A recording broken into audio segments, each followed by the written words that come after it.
市橋容疑者、今ですね、先頭車両の方に到着しました。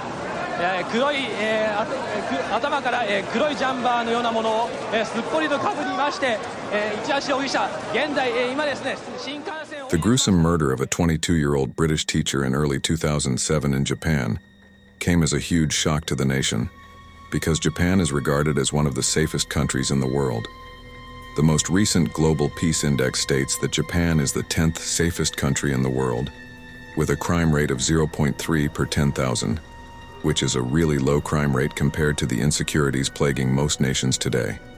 Today we won't be dwelling on the safety status of Japan, but rather on the very short life and tragic death of 22-year-old Lindsay Hawker. Like every 22-year-old, Lindsay had her whole life ahead of her, but a decision she made by accepting to teach English to someone turned out to be the very end of her vibrant and bright-looking future. Lindsay Hawker was born on 30th December 1984 to Bill and Julia Hawker. She lived in Coventry, England, and was also a first-class graduate in biology at Leeds University.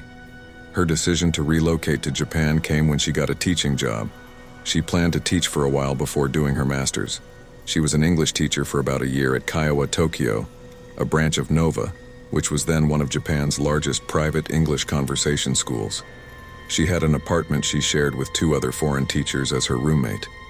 Lindsay also had a boyfriend named Ryan Garside, and they planned to have Ryan come join her in Tokyo once she had settled down and he had tied off all loose ends from his side. The meeting. On a fateful day, March 20th, 2007, Lindsay left her house and was met by Tatsuya Ichihashi, a 28-year-old who claimed he was one of her students. But Lindsay, who knew all her students, politely pointed out that he was not one of her students and she knew all her students. But Tatsuya insisted, stating he was her student. When Lindsay got to her destination, she got down and started walking home, only for her to discover that Tatsuya was following her home. She hurried her steps and he seemed to do the same. On getting to her place, he asked for a cup of water from her because he claimed he was tasty, and Lindsay invited him in with the assurance that her roommates were home and she felt she would be safe. After Lindsay invited Tatsuya in, he proceeded to ask her if she could tutor him in English, because he wanted to learn English and he felt she would be a good tutor for him. While waiting for Lindsay to serve him the water, Tatsuya drew a picture of her and wrote out his name, phone number, and email address, and gave it to her. Lindsay, feeling moved by the gesture, agreed to tutor him, and they scheduled to meet on the 24th of March in a cafe close by so she could tutor him there, which was permitted by the Nova School. Unknown to Lindsay, that was a meeting she should never have agreed on, because that was the last time she had her freedom. After the ordeal, Lindsay emailed her boyfriend, narrating to him her ordeal with Tatsuya. He shared his fears with her, but she replied, "Love you lots. Don't worry about the guy who chased me home. It's just crazy Japan. Miss you." After their tutor session in the cafe on the 24th of March, Tatsuya called a taxi to take them home. But on the way home, the taxi drove to Tatsuya's house instead of taking her home. So Tatsuya asked her to accompany him up to his apartment so he can pick up something, and then the taxi will take her home. The search. The search began when Nova reported Lindsay missing after she failed to show up for her classes. Frantically trying to contact the police, her friends faced delays in getting the message across to her parents. 2 days later, her roommates reported to the police that she was missing, and they also sent word to her parents that Lindsay was missing, which led the father and her boyfriend to fly into Tokyo on the 26th of March, 2007. On arriving, the police gathered information from her roommates and also her boyfriend, with whom she exchanged emails with, sharing with him the name of the cafe they would be having the training. With the help of this piece of information gathered, the police were able to go to the cafe and ask around if anyone saw her leave with Tatsuya. After it was confirmed they left together in a taxi, the police officers were able to track the taxi to the apartment. It dropped the 2 of them off. 2 officers eventually reached Ichihashi's apartment, but were denied entry without proper cause. Suspicion grew, and 7 more officers joined the scene. After much delay in getting the needed warrant to go into his apartment and search it, The police barged in, but were left in utter shock as Lindsay's lifeless form was tragically discovered, buried in a bathtub filled not just with sand, but a bizarre mix of compost soil. She had been tied up and silenced, with one hand awkwardly sprawled outside this eerie concoction. As if that wasn't horrific enough, Lindsay's bruised upper body held signs of a prolonged attack. Police detectives deduced that the egg-sized bruises on her face were likely from a fist, while the lesser marks scattered across her body hinted at collisions with furniture. Lindsay and her assailant, Tatsuya, were both well-versed in martial arts, but he had the upper hand with his black belt. Tragically, Lindsay met her end when her attacker started strangling her, shattering the cartilage in her neck. In a final act of degradation, her head was shaved, and her belongings were strewn around the room.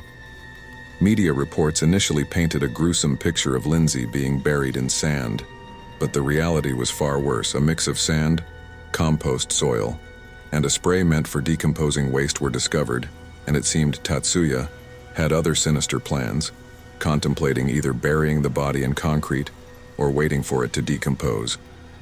He meticulously gathered the materials through multiple trips to the hardware store in the hours leading up to the police intervention. The chase. After a tense 2-hour search, Tatsuya was seen barefoot and carrying a rucksack, making a desperate attempt to escape. A daring chase ensued, with Tatsuya evading the officers by vaulting downstairs and escaping through the streets. His rucksack, holding gym clothes, hinted at a mundane cover for his desperate flight. The pursuit continued, with the officers trying all they could to ensure justice was served. In a bizarre twist to this already chilling story, it seems Tatsuya went to great lengths to conceal his gruesome act. Police suspect that sometime between Sunday night and early Monday morning, he hauled the bathtub from the bathroom to the balcony and placed Lindsay's lifeless body inside. Things took a serious turn on Tuesday when the police secured an arrest warrant for Tatsuya, accusing him of abandoning Lindsay's body. The nationwide manhunt was on, and he landed on the most wanted list. On March 29th, detectives discovered a shopping trolley they believed Tatsuya used to transport bags of horticultural soil to bury Lindsay. In early 2008, the police explored sightings of Tatsuya in areas of Kabukicho, popular with the gay community, based on a few identifications made by his male partners. However, by the end of the year, the investigation hit a roadblock. Come October 2008, with 140 officers involved, the police floated the idea that Tatsuya might have taken his own life.